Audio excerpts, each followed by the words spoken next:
welcome everyone. This is a new podcast. Although the last one that we did was years ago, like a year ago, maybe a few months ago. I don't know how long it's been. Yeah. Yeah, it's been a while. Today we're going to discuss Dracotail and why it did so good into this current format, and I'm also accompanied by my boy Thanh, who didn't believe in the process of the Dracotail Kings that were all at the event yesterday and today. Yeah, on that note, I am a huge Dracotail hater. I really thought the deck was bad. Shittail all the way. I couldn't believe it. See, okay.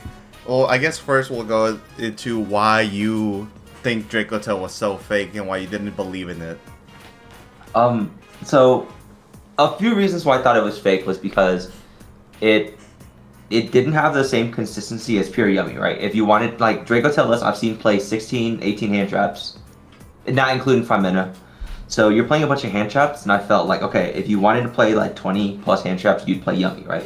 The deck's more consistent, and you can play a similar amount of hand traps. So I thought, okay, so I don't understand that. And power level wise, why if you were gonna play a powerful deck, I feel like you just play Mitsu Yummy, because that deck you're not beating that deck. So I couldn't really understand the reason why you would want to play Dracotail, except for the fact that it's consistent, right? It doesn't lose to any Charmies or Drolls, so I understand that. But I also felt the end boards weren't strong enough either. I feel like maximum you set up is 3 traps that could be more easily played around.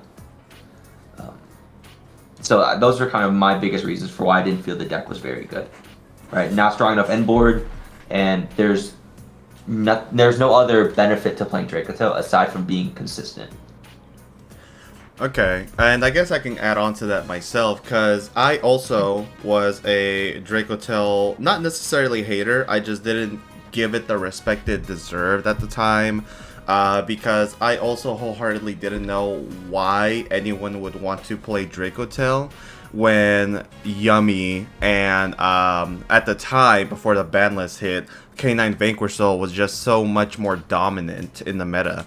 And that also has to do with the fact that Dracotail had a very hard time playing around cards like Shifter, around cards like D-Barrier, where your opponents might brick, or you may have a hand trap that stops their play completely, and then one thrust into D-Barrier was all that was really needed for the opponent to go ahead and play next turn.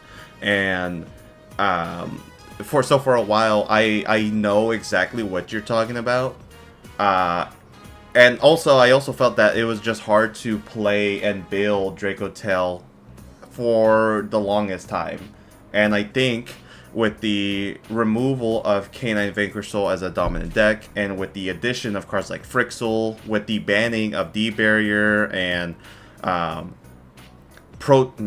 guess Protos didn't matter for Dracotail because like it just depended. But like the removal of Milnir and cards like that would prevent you from being able to play games helped the deck a lot, because no other deck suffered from the floodgates more than this one, because it already had a bad time trying to even like play turn 0, because I mean you have to draw 5 mana plus a Dracotail monster and hope, right?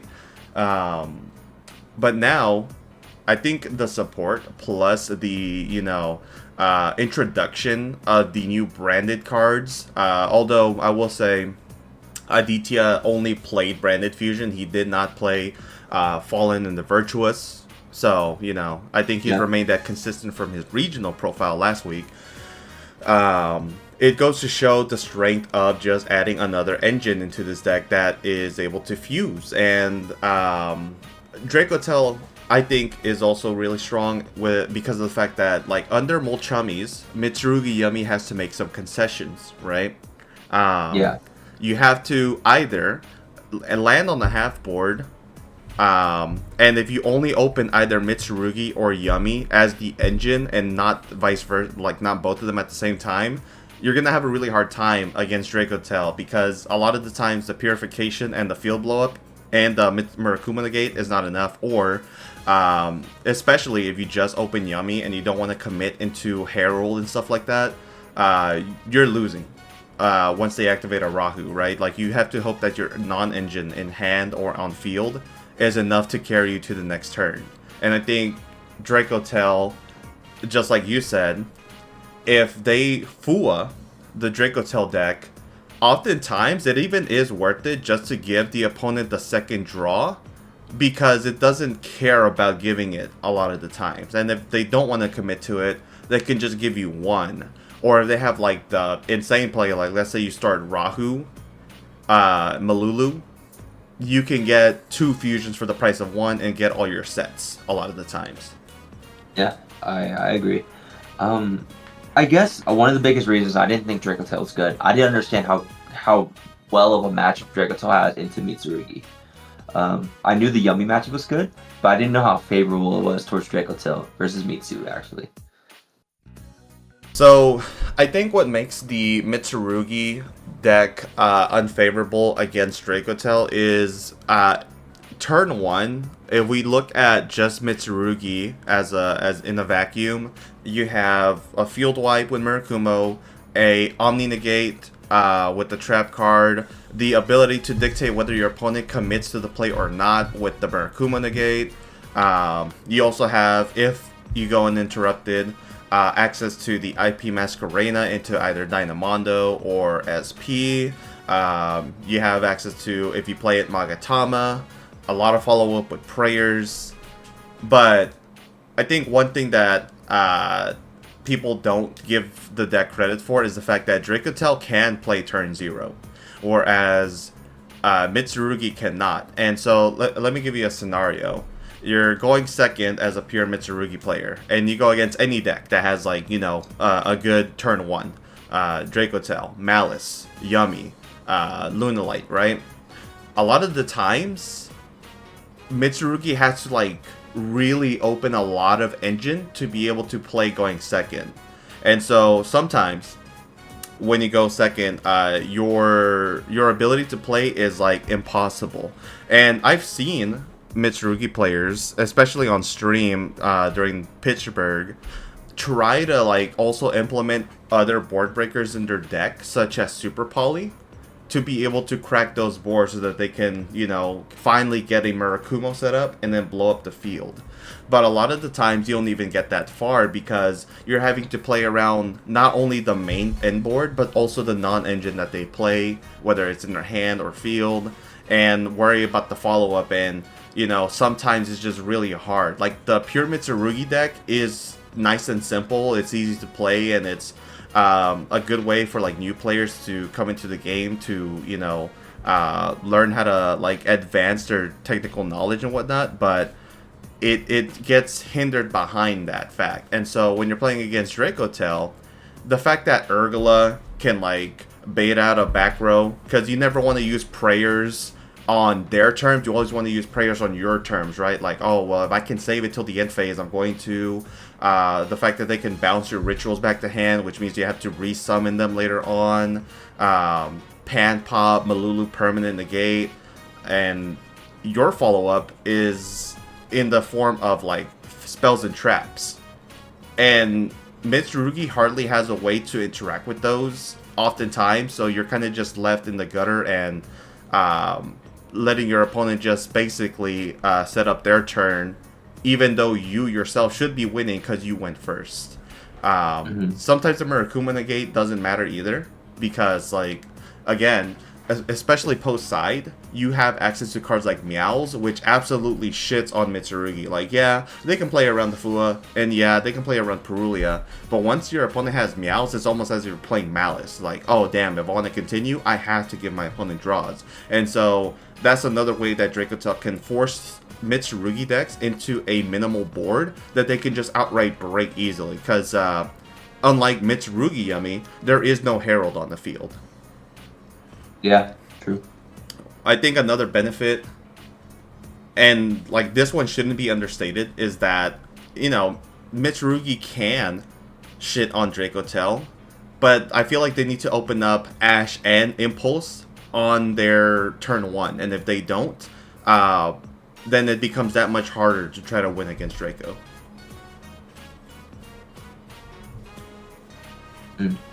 Yeah, so the matchup is really tough, in my opinion. It's not very easy. The Gulamel pops also do a lot for you. Yeah, I can start understanding that, because I think one of the biggest problems Mitsu does have is that it's hard for them to force back row. Like, there's no way to, like, naturally pop back row, unlike Dracotail, so I can see that being a problem. Yeah, because, like, post side, you know, if you have a towers, like, you're going against Lunalight, it's easy to try to break through that, because, you know, you just add the Wosu, and the Wosu does wonders for you to be able to play.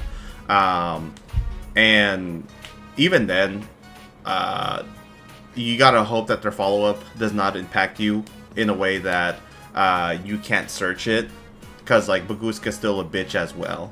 So Pure Mitsurugi, I feel like it had its time. It was definitely better when Maliss and Ryzeal were the two dominant decks, and right now I think the options that are left for the current format are kind of too much for it. And so I see in a way why Konami wants to give it support later on, which is crazy, by the way, when you think of how dominant Mitsurugi has been in the way that I'm talking about it. But it's been dominant because of Yummy. You know, you're putting it together with another engine, and those two engines can bridge into each other. Whereas pure Mitsurugi on its own, I mean, you see it here, I have it on the screen, only one made it all the way to about top 16, although, yeah. And then there was also, funny enough, in the unknown section, Mitsurugi Fiendsmith, which I guess he could still bridge into it. I mean, 2 level 4s make Exciton, right? So. Yeah, that's the play I've seen. Yeah, I think that's really interesting. Do you think it has a lot to do with the variance of the fact that, aside from Shifter, there's nothing Dracotail really loses to? Like, I feel like lately, with the rise of Mitsu Yummy, a lot more people are main decking Droll. So, a deck like Dracotail, you can main deck those silver bullets, and you know those Drolls are never going to impact you. So your matchup against other people who are maining Droll just becomes significantly better, too. Yeah, I mean, don't get me wrong, you know, in the Dracotail deck, Droll can impact you, right? Because, like, Ketu into Lucas, like, yeah, that's going to suck if they drop the Droll. But everything is in the graveyard. Everything is you know, putting down a fusion monster and utilizing the grave effects to be able to set and then follow that up with, you know, a fusion summon from using materials from the deck.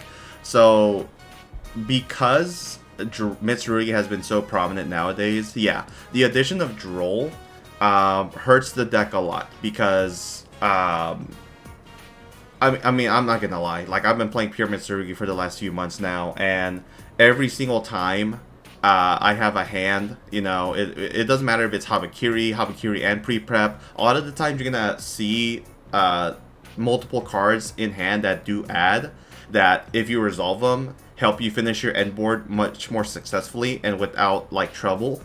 And if you get hit with Droll, I mean, sometimes you're just stuck summoning Murakumo, praying that you hard drew the prayers for later, and then, like, pass.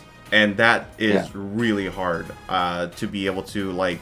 Oh, I'm sorry. That's really easy to be able to break as a Dracotail player. Yeah.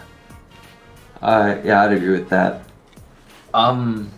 I think one of the funniest things about Dracotail is, like, in my opinion, I don't know of a way that they can break like a towers, right? So I'm curious on if there will be a shift towards more towers decks like Lunalight if Dracotail keeps staying on the rise. That's a very good question. I know that Aditya had his top 8 feature where he played against Lunalight. Now, he ended up winning. But yeah, no, in his main deck, I do not see anything for Kaijus. Is there even a side deck out? There is nothing like that. I mean, he has Meows, Fenrir, 3 Bestial, 3 Veilers, 3 Perulias. And in his extra deck, he has, like, the Light and Dark Dragon that can pop on summon. The Philia Regis, which, okay, low-key, Philia Regis does help out against the Lunalight matchup, because if they try to fuse and you have it on the board, you can banish the, I think it's Leo Dancer that they use to fusion summon for it. Which, like, you know, helps a lot. But then you also have, like, if you have Kaleido Chick on field, it just becomes Leo Dancer. So I'm not entirely too sure how to best play around that deck. Well, Dracotail has a lot of easy ways to going first, of course, because you just pop their wolf and that's their miracle fusion. But I don't know. I am starting to become a believer of Dracotail, but until I get beat by it at locals, I'm not believing it. So, Thanh was in our DFW scene. Now, I'm not going to expose where he lives now, but in his current scene, he does not have the. I mean, it's a small scene, so I don't want to like call it out like that. But like the players over there are just not as good as in DFW. They're dog shit. They are horrible at the game. They think True Light is optional. That already says enough on the skill level. You heard it here first, folks. Those players are unfortunately not very good, but also it has to do with like the location, right? And so, what has been your experience personally going against these players and playing against Dracotail?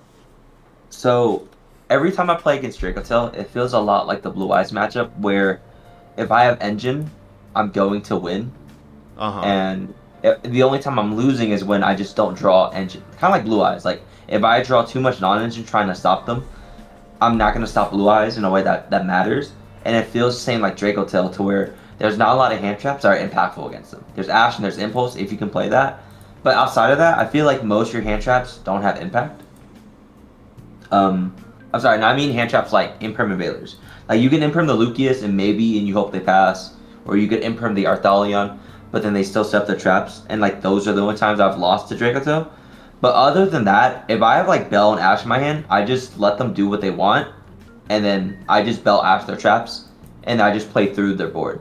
So I've never really come across an oppressive Dracotail board. I guess the example I have right now is like Fire King. I've been playing that deck a lot. I feel like a normal summon Ulcanix plus a Fire King monster just shits on their board. It doesn't matter if they have Horn, Sting, and if they have all three traps set. For example, I'll go Ulcanix, pop a Fire King, grab Garunix, right? Garunix, summon in defense, to then pop Kieran in deck, and Kieran can then force out the Horn. Or the Spell Negate. I think that's... No, Flame, sorry. The Spell Negate, right? And then the only thing in attack at that point is my Ulcanix, so if they want to bounce it back, they can, but then that just gives me a normal summon. So then I've dealt with the Flame, I can overlay for the rank 8, I nuke their board, and I can detach and pop the Horn. So they've lost 2 of their traps, and there's at no point in time when they could truly interact with me. And so I just don't see how in that scenario they would really have a good chance to meaningfully interact with me. And that has been kind of my experience playing against Dracotail lately. And this is obviously not including hand traps, because hand traps, I lose to the hand traps more than I feel like I do the Dracotail board.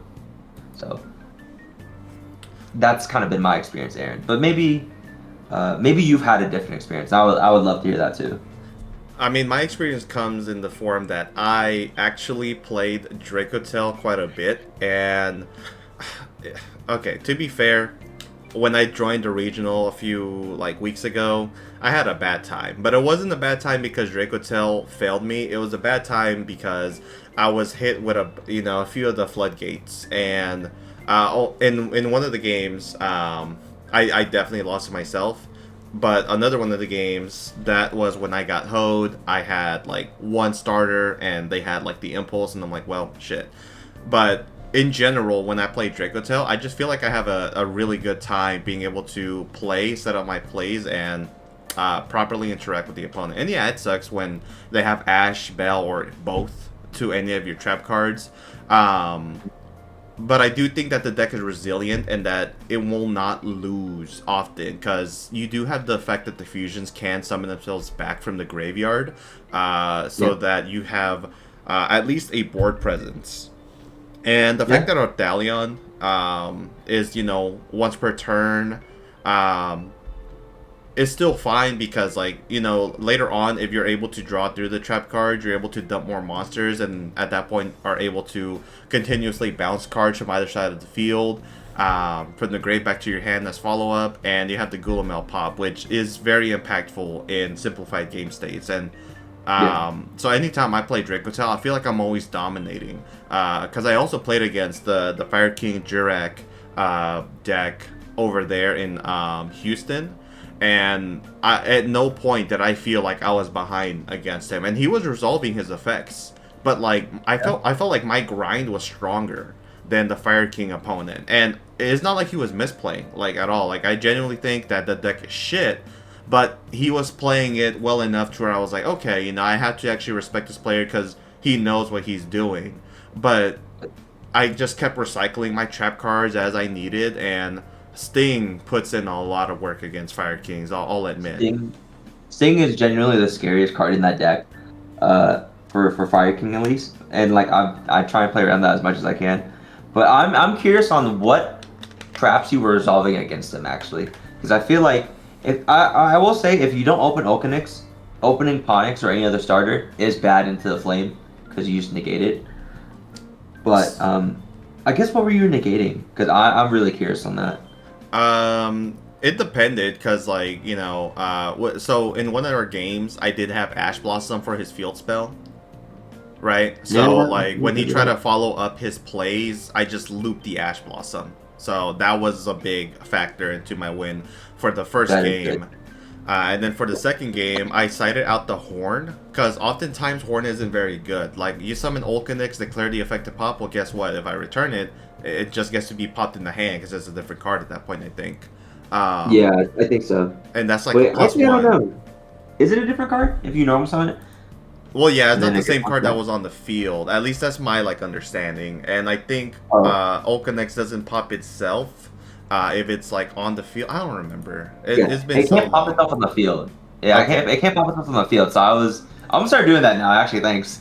yeah, because like if you bounce that card, you just get a pop itself, and then you get a free Garunix out of it, which is a +1. You know what I mean? So yeah, like those cards are a bit weaker. Like they can be impactful, but like oftentimes you're activating the trap so that you can like pop the field spell and their follow up, and that's like at the end of their turn, so that their like a board just gets wiped out. The one card that is scary is the fact that Garunix can come back, but that's where you use Sting, and you're able to prevent it from like giving you any trouble. Also banishing the Skyburn in the graveyard, because I only like to get destroyed on my terms.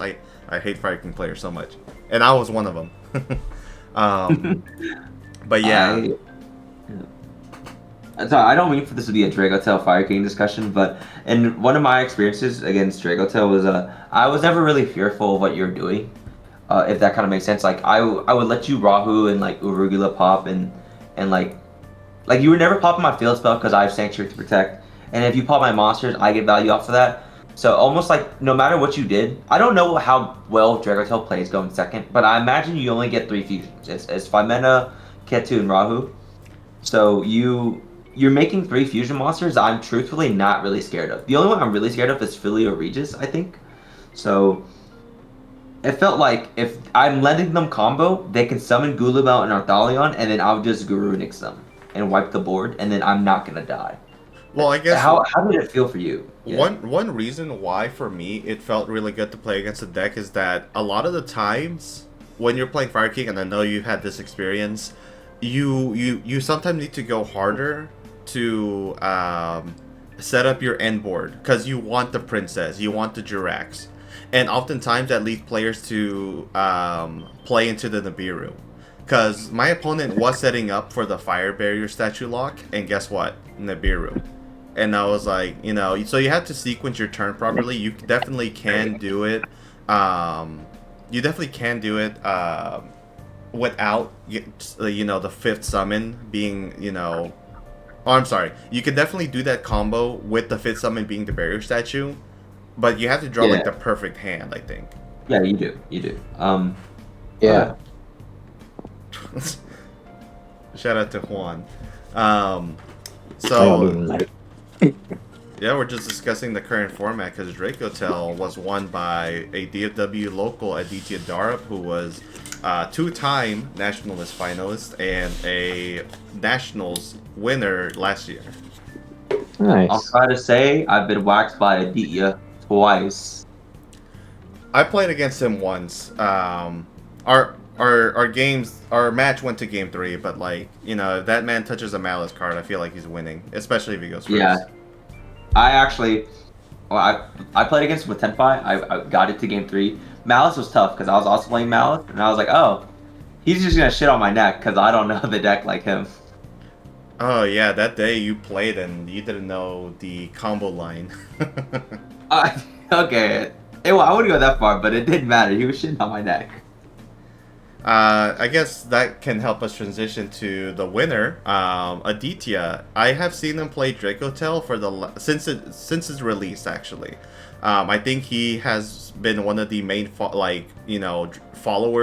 Is never Draco fail. But it never looked good, and it's not because he was playing it. It's because you got shafted back then. But now he's able to play the deck without worrying about like these so important floodgates that he's able to push through and actually win the games now instead of having to lose to a floodgate. So while I haven't seen him in person much, like on the streams for Cardhaven as well, like he was putting in work with Dracotail. And I think Dracotail also just has, aside from Lunalight, that one is like very 50-50, maybe 60-40 on Lunalight's favor. It has a really good matchup against every other rogue deck. Like I think its matchup against what's it called, Memento, is just amazing. Probably. I actually haven't played that matchup yet when I was playing Memento. It probably is good because you just negate their Bone Party or their Fusion, and then they're crying. Yeah, negating the Fusion is like really good. Like even if they get to Fusion, I never feel scared into playing against Memento. Only if they, and I forgot which one. Which is the one that prevents you from targeting? Is it Goblin? Goblin, yes. If they activate Goblin while they have the 5k. Okay, yeah.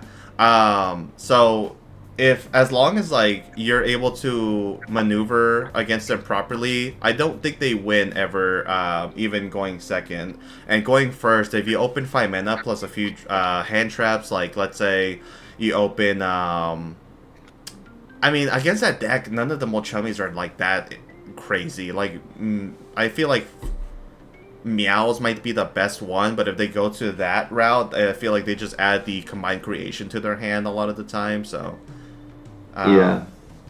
But like being able to have a few draws against them, whether it's 1 or 2, and a 5 mana plus like a Urgula Pan, helps out a lot as well. Yeah, I would agree. I'm low-key a big Memento hater too because that deck is kind of shit. I think it suffers against roll a lot as well. Like it's really in a scummy way or in a shitty way. In a what way? Like in a scummy way? Like, do you hate that deck or in a shitty way?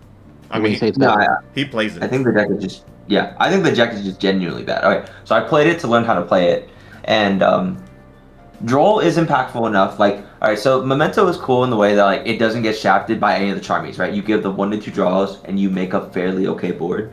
Same with Droll, you make a fairly okay end board as well. It's certainly impactful, don't get me wrong. But the biggest problem I have with Memento is the fact that you have very clear choke points. You typically only have 2 ways to fusion. You have Sleepy and you have Fusion. So if Horn is just Flame just shits on one of your quick play, so you're never getting to Creation King unless you have Sleepy plus multiple monsters. So I think Memento is just one of those decks that I think is really bad, but people don't know how to hit it, so they just hit the first thing they see, and that gives them the advantage. Oh my god! I forgot where it was. I think it was in a feature match with Pac in YCS Houston. That man got ashed on his what was the monster? The level 3 Memento Anguish. There we go. Anguish? Oh my god! He got ashed, and you don't ash Anguish. All right, everyone knows you don't ash Anguish. Like if you're gonna ash, it's better to ash like any of the fusions, right? I guess like Goblin is good to fusion as well, or to ash. I mean, but like regardless, Anguish is not the one that you start off with. However, that man got ashed and he had to pass, and I think that's so fake because oftentimes that's just not gonna work out. But cards like Droll, very impactful. It's like a big help to be able to stop them from searching because they add a lot of cards to their hand, and I think a lot of people just don't recognize that Droll is just very good against them. Yeah, I think it's just like Memento players. It's alright. I don't want to be disrespectful to their deck because sometimes when they draw the engine, you're not stopping them. But I feel like a lot of times there are very clear choke points that you could just beat them. I think in their full 1-card combo, starting with Anguish, You can let them do almost whatever they want, and then you just ash the bone party, and then they just can't do anything. Yeah, like it's rough. The more hand traps you have, the better, as long as you know where to hit them. You don't even need multiple hand traps because the way the deck plays is that, if you start with Anguish and like you get Tatsu and you Tatsu effect the Seahorse to send 3, that's typically the ash point, right? Most common players would ash there, which makes sense because I don't want to let you foolish 3. But the way the deck plays is like it goes to a line, right? It goes from point A, it goes from like one point to the next, to the next, to the next, assuming you pass the Ash tech.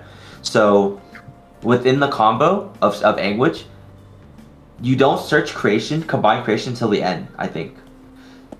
And you do that, and you don't search until the end because you assume you're not going to get Ash. Because if you're going to get Ash, you're going to get Ash early in the beginning of your combo. So if you wait for them to commit to the point to where they've used their twin dragon search, and they've used their maze search, and they've used Anguish and Tatsu, like they've done everything, but their last action is going to be searching combined creation, you can actually ash that on their bone party, and then they don't have a play. Yeah, it's just I don't know the combo line, but I know when I should hit that deck, right? And that's the only reason why I think that as long as you're experienced, playing Dracotail into the Memento deck is fairly free. I think Dracotail also plays a lot of fair hand trap. Like it plays a lot of lot of Veilers, Bells, Ashes, lower impact hand traps, and those are actually super strong against rogue decks like Memento. Right. Yeah. Okay, well, I guess now that we had, that little discussion, on the screen I have the top 32 breakdown. Now, top 32 is fake now, so if you didn't make it, sucks. No, but we see Dracotail, Mitsurugi Yummy, Luna Light, Maliss. Basically, there's like one of almost everything here, except for Maliss, which did have 4 spots in top 32. Pure Yummy, which has 2 spots. Mitsurugi Yummy, which had 5, and then Dracotail, which had 9. Has any of these shocked you at all? No, I think those numbers are solid. Maliss just makes sense. Maliss just makes sense. People aren't playing Lancia. If they're mating Droll, your deck just has a good matchup. And I think they just had their day. Because the only thing the deck suffers from is inconsistency. At this point, yeah. And that's like its biggest villain. It's itself. But the Maliss end board, and I've played against Maliss so many times. I hate that people are still playing that deck, but basically, I do think that the matchup as well can be in favor of Maliss, especially if they go first, because you're not breaking access code, triple link, to one maybe double trap sometimes, and like impulse and all that other shit, right? And that's the beauty of playing Maliss, is in that combo you're going to draw multiple cards, which lets you draw into multiple non-engine. It lets you set up a it's not a towers, but like how are you getting over access code, right? So yeah, like Maliss is very strong in this turn 1. Still has probably the best game 1 out of any deck if it goes first. But like again, the inconsistency is what's going to kill it more often than not. But the deck is able to side into cards like Fissure, Shifter, or maybe even main it. And I think cards like that are just so unfair. It's just really tough. Yeah, agreed. I think Maliss just has a lot going for right now that people just don't respect as much. And I think the deck's just super good. It's damn near impossible to kill the deck. You can break the board, but you're never going to be able to make your own board while you break it and kill them. Because the follow-up they have, literally one March Hare, is back to full combo. Because March Hare gets White Binder, Binder gets you Cryptor and Ransom, and all of a sudden you're staring now 4 bodies, with one of them being 5k. Exactly. So, like, in my opinion, Maliss is still very real. Now, I don't see anyone putting Lancia in it because I think Meowth is just the best substitute at this point, which, that's another thing. Let's talk about Meowth. Meowth has come back into the format. Yeah, I agree. Meowth has really outshone Perulia at times. Especially right now. I think Perulia was definitely good. It's just that the K9 deck, Vanquish Soul basically got hit, so, shout out to Perulia being hit, right? So it's just right now with everything something from the graveyard, Meows is just going to be so much better. And then Fua, I think, is always going to be the best one. I don't know why Perulia was ever $80 in comparison to like the Fua, but yeah, that card alone puts fear into Maliss. Like oftentimes they'll just end with Cryptor if possible. Yeah, and I mean that definitely can get you there. I'm surprised we don't. Okay, I guess I'm not too surprised against not seeing Mitsurugi do so well. I think the deck is super powerful, but a Fua resolving is definitely one of the scariest cards for that deck. Well, when you think about it, like the conversion rate is actually in favor of the Mitsurugi, right? Because they only had 5 in top 32, but 4 made top 8, whereas 3 Dracotail made top 8 out of 9. So That's true. I mean, like I think this comes down to popularity, but I also do believe in my heart that Dracotail in and of itself is still a very solid pick. And if you haven't played Dracotail now and you've been thinking about it, you should, because the deck is truly amazing in what it does. I'm more surprised that people are still trying to play Lunalight. I wonder how many in total was at the event. But I mean, Liger Dancer is still going to be OP. Like, what? How does this deck, how does Mitsurugi out a fucking Liger Dancer? Yeah. Actually, they outed via Gorgon. I know, that's like your only out, and you have to hope you have enough extenders to like do that. Yeah, that is the only out, but I'm not too surprised against Lunalight, I guess. I know it's strong. I think it's just Ricky. I'm not too familiar with the matchup, to be honest. Yeah, me neither, but I know that Aditya didn't read fucking Wolf for some reason, and that hurt him in one of the games.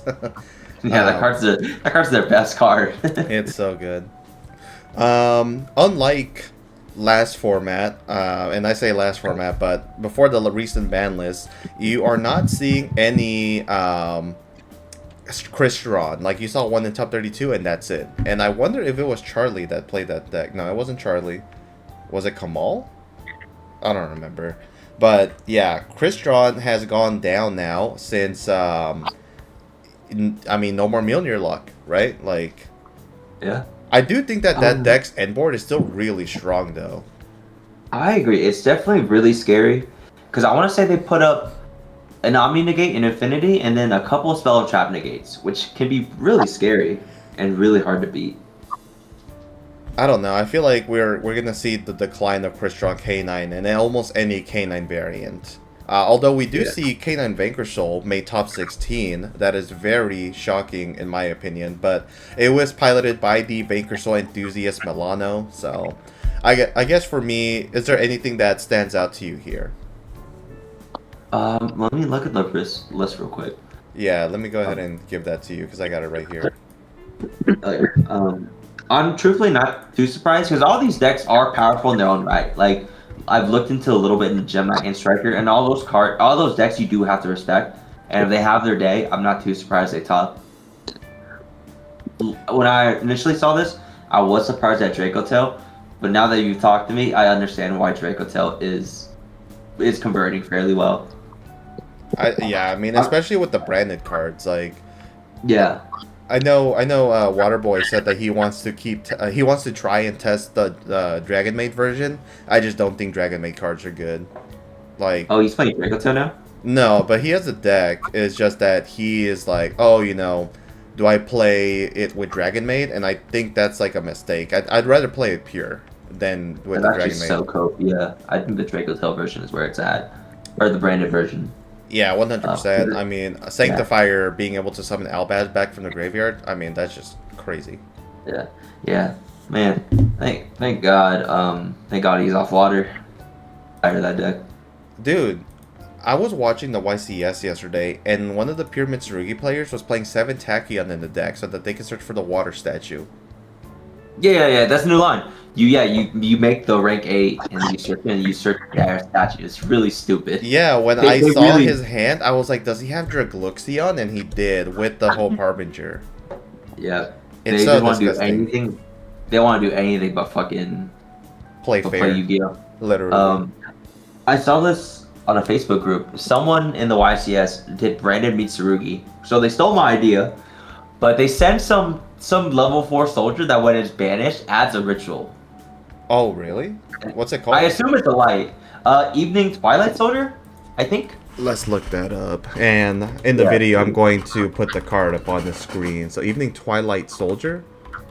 Okay, that's not the name. It's a level 8, but it's a level 4. I'm looking for the name. I'm gonna see if I can find it. I think it's Evening Twilight Night. Wow, that's a tongue twister. Yes.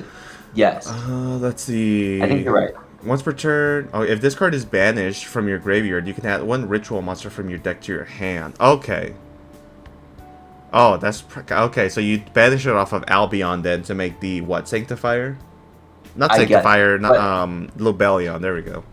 Yeah. I don't understand how it works though because it's actually a dark. So one branded fusion does not get you the Mitsurugi combo. So I'm curious. I suppose it's like a 2-card combo or something. Are you sure? Okay, because like think about this: you branded fusion, dump Albaz, and Evening Twilight Night. Yeah, that makes Lubellion. Because Lubellion requires a dark. Albion requires a light. You're right. It requires a light. So I don't know how they make it a 1-card combo. I just saw this on a Facebook post and I thought, wow, that's so dumb. Wait, then what the fuck? How do you banish this card? I assume you do it off Albion, but I'm thinking, how the hell do you summon Albion and have access to this card? Is Lubellion a light? Lubellion is a light. Okay, so I guess you make Lubellion, fuse, but then you can't banish it because you lose your Albaz. Okay, I don't know. Maybe this guy was... Because, like, okay... I think I got it. Okay. I think I got it. You send Albaz in the night, right? You make Lubellion. Sure. Lubellion shuffle back Albaz and Lubellion itself to make Albion. And then you banish Albion and the night to make some kind of fusion. Maybe you make Garura or Mud Dragon off of that, and then you search a ritual monster. Okay, so Branded Fusion is the 1-card combo to do it. Okay, I think that's how you do it. I mean, that just sounds really bad, though, right? Because, like, what happens to your fusion follow-up? Fuck your follow-up. You're getting Mitsurugi combo. Oh, my God. Okay, well, I think that is it for today. I see... nothing else that I would want to discuss. I mean, everything here just kind of makes sense. You know, the lower tier decks only have like one representation each. So I think that's about where we cut it off. Congratulations to Aditya for winning YCS Pittsburgh. It's weirdly enough, he won NAS before he won his first YCS. So kind of just like Julian Kahn going to Worlds before he... No, he won Worlds actually before winning YCS. Yeah, so... That's insane. You know what? Talking about that kind of depressed me. Now I need to try harder. Okay. Well, thank you, Todd, for popping up here, and Juan. We'll discuss the meta another time. Yeah, thank you, Aaron. I appreciate you letting me ramble. All right, bet. See you guys. Goodbye.